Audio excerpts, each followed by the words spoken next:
ಪ್ರೀತಿಯ ದ್ವಿತೀಯ PUC ವಿದ್ಯಾರ್ಥಿಗಳೇ, ಮತ್ತೊಮ್ಮೆ ನಮ್ಮ ಯೂಟ್ಯೂಬ್ ಚಾನಲ್ಗೆ ಸ್ವಾಗತವನ್ನು ಕೋರುತ್ತಿದ್ದೇನೆ. ನೋಡ್ರಪ್ಪ, ಬರೇ ಕ್ವಶನ್ನು ಆನ್ಸರ್ ಕೊಡೋದ್ರಿಂದ ಎಕ್ಸಾಮಲ್ಲಿ ಒಳ್ಳೆ ಅಂಕಗಳು ಬರಲ್ಲ.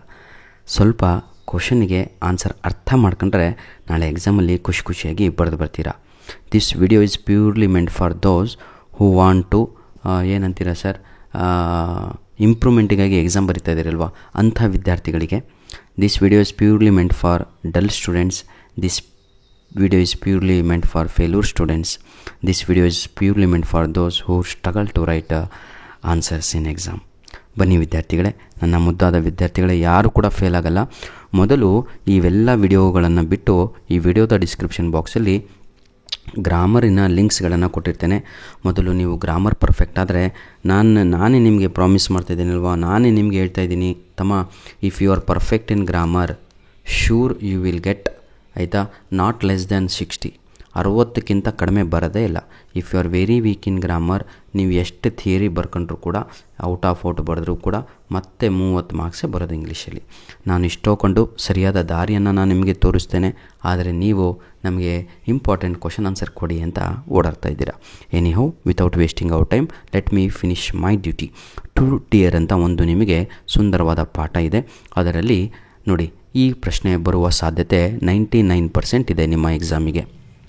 ಯಾಕಂದರೆ ಎಕ್ಸಾಮ್ 1ನಲ್ಲಿ ಈ ಪ್ರಶ್ನೆ ಕೇಳಲಿಲ್ಲ. ಡಿಸ್ಕ್ರೈಬ್ ದಿ ಟಾಯ್ ಕಿಂಗ್ಡಮ್ ಅಂತ ಇದೆ. ಹೀಗೆ ಅಂದರೂ ಒಂದೇ ಸರ್, ಆಯಿತಾ.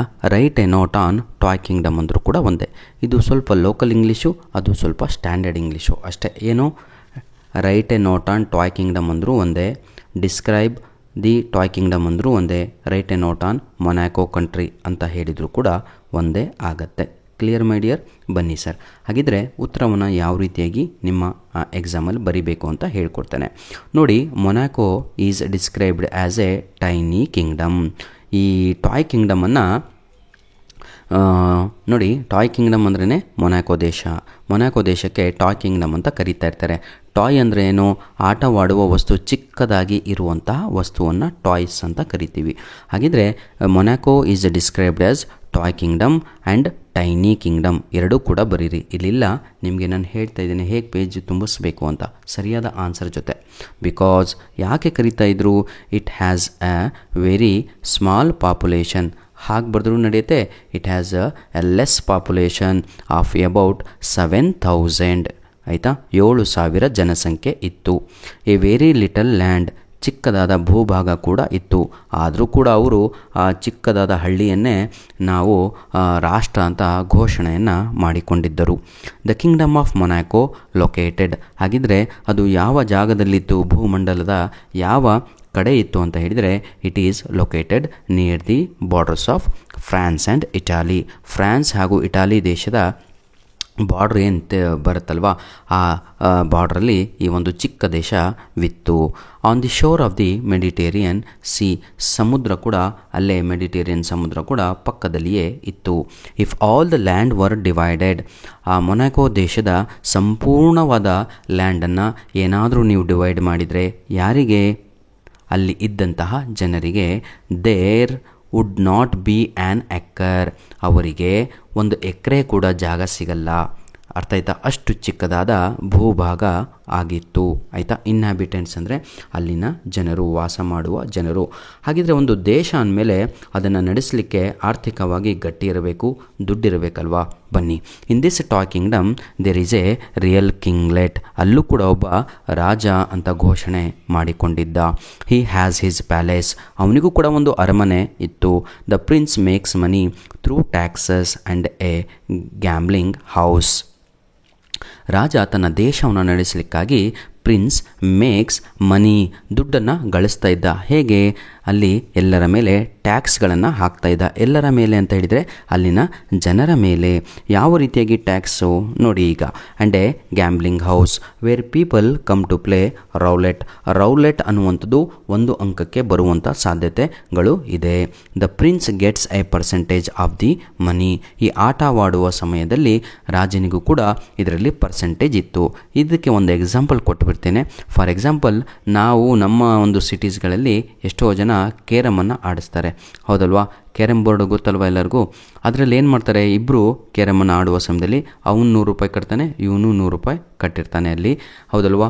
ಒಂದು ಆಟಕ್ಕೆ ಇಷ್ಟು ದುಡ್ಡು ಅಂತ ಆ ನಡೆಸಿದವನಿಗೆ ಕೊಡಬೇಕಾಗತ್ತೆ, ಆ ಅಂಗಡಿನವನಿಗೆ ಚಾರ್ಜು. ಅದರಲ್ಲಿ ರಾಜನಿಗೆ ದುಡ್ಡು ಕೂಡ ಹೋಗ್ತಾ ಇರುತ್ತೆ. The prince gets a percentage of the money from the gambling. Gambling ಅಂದರೆ ಆಟ, ಆಯಿತಾ? Which helps him run the kingdom and pay his officials. ನೋಡಿ, ವಿಚ್ ಹೆಲ್ಪ್ಸ್ ಹಿಮ್, ಏನು ವಿಚ್ ಹೆಲ್ಪ್ಸ್ ಅಂದರೆ that tax, that money helps him to run his kingdom. ತನ್ನ ದೇಶವನ್ನು ನಡೆಸಲಿಕ್ಕೆ ತನ್ನ ಅರಮನೆಯಲ್ಲಿ ಇದ್ದಂಥ ಅಫಿಷಿಯಲ್ಸ್ ಅಂದರೆ ಮಿನಿಸ್ಟರ್ಸು, ಬಿಷಪ್ಪು, ಅಲ್ಲಿನ ಏನಂತೀರಾ ಪಾದ್ರಿಗಳು, ಪ್ರೀಸ್ಟು, ಆಯಿತಾ? ಈ ರೀತಿಯಾಗಿ ಬ್ಯಾರಿಸ್ಟರ್ಸು, ಯಾರ್ಯಾರೆಲ್ಲ ಅರಮನೆಯಲ್ಲಿದ್ದರೋ ಅವರಿಗೆಲ್ಲರೂ ಕೂಡ ಸಂಬಳ ಇಲ್ಲಿಂದನೇ ಕೊಡುತ್ತಿದ್ದ. ನನ್ನ ಪ್ರೀತಿಯ ವಿದ್ಯಾರ್ಥಿಗಳೇ, ಆನ್ಸರ್ ಬರ್ತಾದ ತಕ್ಷಣ ಇಲ್ಲಿ ಕೀ ಪಾಯಿಂಟ್ಸ್ ಯಾವುದದು ಅಂದರೆ ಟೈನಿ ಕಿಂಗ್ಡಮ್ಮು, ಮೊನಾಕೋ, 7000, ಆಯಿತಾ? ಮೆಡಿಟೇರಿಯನ್ ಸಿ, ಫ್ರಾನ್ಸ್, ಇಟಾಲಿ, ಆಯಿತಾ? Gaming house. ಇದಿಷ್ಟು ಕೂಡ ನೀವು ಅಂಡರ್ಲೈನನ್ನು ಹಾಕಬೇಕಾಗತ್ತೆ. ನೋಡಿ, ಇದು 3 ಮಾರ್ಕ್ಸಿಗೆ ಬರುವ ಸಾಧ್ಯತೆ ಜಾಸ್ತಿ ಇದೆ. ಪೇಪರ್ ಭಾಳ ಈಸಿ ಕೊಡೋಣ ಅಂತ ಮನಸ್ಸು ಬಂದುಬಿಟ್ಟು ಏನಾದರೂ ಭಾಳ ಈಸಿ ಕೊಟ್ಟರೆ ಈ ಕೆಳಗಡೆ ಒಂದು ಎಕ್ಸ್ಟ್ರಾ ಲೈನ್ ಬರೆದಿದ್ದೇನೆ, ಇದನ್ನು ಆ್ಯಡ್ ಮಾಡಿ. ಅರ್ಥ ಆಗತ್ತಾ ಎಲ್ಲರಿಗೂ? ಏನನ್ನು ಆ್ಯಡ್ ಮಾಡಬೇಕು ಈ ಆನ್ಸರಿಗೆ ಅಂದರೆ, ನೋಡಿ ಇಲ್ಲೊಂದು ಪ್ರಶ್ನೆ ಇದೆ, ನೇಮ್ ದಿ ಟ್ಯಾಕ್ಸಸ್. ಮೊನಾಕೋ ದೇಶದಲ್ಲಿ ಟ್ಯಾಕ್ಸಸ್ಗಳನ್ನು ಹೇರ್ತಾ ಇದ್ದಾರಲ್ವ, ಆ ಟ್ಯಾಕ್ಸಸ್ಸು ಯಾವುದು ಟ್ಯಾಕ್ಸಸ್ಸು ಅದರ ಬಗ್ಗೆ ಬರೆಯಿರಿ ಅಂತ ಇದೆ. ನೇಮ್ ಅಂದರೆ ಹೆಸರಿಸಿ ಅಂತ. ಯಾವುದ್ಯಾವುದು? ಒಂದು ಟೊಬ್ಯಾಕೋ, ಒಂದು ವೈನು, ಇನ್ನೊಂದು ಸ್ಪಿರಿಟು, ಇನ್ನೊಂದು ಪೋಲ್ ಟ್ಯಾಕ್ಸ್. ಈ 4 ಕೂಡ ಬರುತ್ತೆ. ಇಲ್ಲಿಲ್ಲ ಪೋಲ್ ಟ್ಯಾಕ್ಸು, ಬರ್ಕಳಿ, ಆಯಿತಾ? ಮಿಸ್ ಆಗಿಬಿಟ್ಟಿದೆ ಕಣ್ರಪ್ಪ. Tobacco, wine, spirit and poll tax, ಈ 4 ಕೂಡ ಬರಿಬೇಕು ಎಕ್ಸಾಮಲ್ಲಿ. ನಿಮಗೆ ನನ್ನ ಪ್ರಕಾರ ಈ ಸಲ ಇದನ್ನು ಕೂಡ ಕೇಳ್ಬೋದು, 2 ಮಾರ್ಕ್ಸಲ್ಲಿ ಅಥವಾ 1 ಮಾರ್ಕಲ್ಲಿ ಬರ್ಬೋದು, ಆಯಿತಾ? ಬನ್ನಿ, ಹಾಗಿದ್ರೆ ಇದರಲ್ಲಿ 2 ಪ್ರಶ್ನೆಗಳಿದ್ದಾವೆ. Name the taxes and special sources ಅಂತ ಇದೆ. ಸ್ಪೆಷಲ್ ಅಂತ ಹೇಳಿದರೆ ನಿಮ್ಮ ಅಪ್ಪಾಜಿ ದುಡಿಮೆ ಮಾಡ್ತಾ ಇರ್ತಾರೆ, ಆದರೆ ದುಡಿಮೆಗಿಂತ ಜಾಸ್ತಿ ಈಗ ಸ್ಪೆಷಲ್ ಸೈಡ್ ಬಿಸ್ನೆಸ್ ಮಾಡಿ ಅಲ್ಲಿ ಒಳ್ಳೆಯ ದುಡ್ಡನ್ನು ಗಳಿಸ್ತಾ ಇರ್ತಾರೆ. ಹಾಗೆ ಮೊನಾಕೋ ದೇಶದ ರಾಜ ಈ ಟ್ಯಾಕ್ಸಸ್ನಿಂದ ಸ್ವಲ್ಪ ದುಡ್ಡನ್ನು ಗಳಿಸಿದರೆ ಇನ್ನೂ ಜಾಸ್ತಿ ದುಡ್ಡನ್ನು ಎಲ್ಲಿಂದ ಗಳಿಸ್ತಾ ಇದ್ದ ಅಂತ ಹೇಳಿದರೆ the special revenue come from the gaming house. ಆ ಕೆಸಿನೋಗಳಿಂದ, ಗೇಮಿಂಗ್ ಹೌಸ್ ಅಂದರೆ ದೊಡ್ಡ ದೊಡ್ಡ ಕೆಸಿನೋಗಳು, ಅಲ್ಲಿಂದ ಏನಾಗ್ತಾಯಿತ್ತು ಅಂದರೆ ಅವನಿಗೆ ಇನ್ಕಮ್ ಜಾಸ್ತಿ ಬರ್ತಾಯಿತ್ತು. ಈ 2 ಲೈನನ್ನು ಆ ಆನ್ಸರಲ್ಲಿ ಆ್ಯಡ್ ಮಾಡಿ. ಯಾವಾಗ ಅಂದರೆ 4 ಮಾರ್ಕ್ಸಿಗೆ ಕೊಟ್ಟಾಗ. ಧನ್ಯವಾದಗಳು. ನಿಮ್ಮ ಪ್ರೀತಿ ವಿಶ್ವಾಸ ಹೀಗೆ ನಮ್ಮ ಜೊತೆ ಸದಾ ಮುಂದೆವರೆಯಲಿ. ಸರ್, ಐ ಪ್ರಾಮಿಸ್ ಯು, ನಾನು ನಿಮಗೆ ಒಂದು 16 ಪ್ರಶ್ನೆಗಳನ್ನು ಕೊಡ್ತೇನೆ. ಎಕ್ಸಾಮಲ್ಲಿ ನಿಮಗೆ 13 ಪ್ರಶ್ನೆಗಳು ಬರ್ತವೆ. ನಾನು ಕೊಟ್ಟಂಥ 16 ಪ್ರಶ್ನೆಗಳಲ್ಲಿಯೇ ಆ ಎಲ್ಲ ಪ್ರಶ್ನೆಗಳು ಇರುತ್ತವೆ.